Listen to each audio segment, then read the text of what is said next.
on a une troisième question qui nous est venue en discutant avant cette interview, où vous nous avez dit que vous aviez un verger. Et là, vous avez fait une analogie intéressante.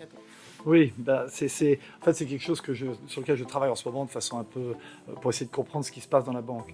Et c'est vrai que je prends ma ferme comme étant un exemple, une sorte de terrain d'expérimentation pour comprendre ce qui se passe. Dans la ferme, on a un verger, mais on a aussi un potager qui répond aux règles de la permaculture.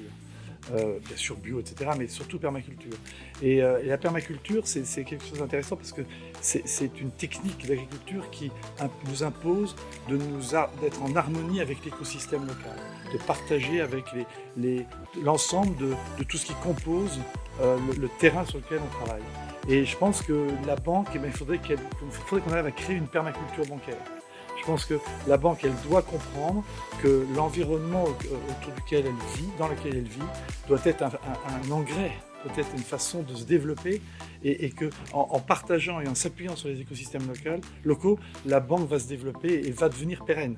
Et donc il y a à la fois une notion technologique, c'est le côté je m'interface, mais il y a une notion culturelle aussi qui est je partage.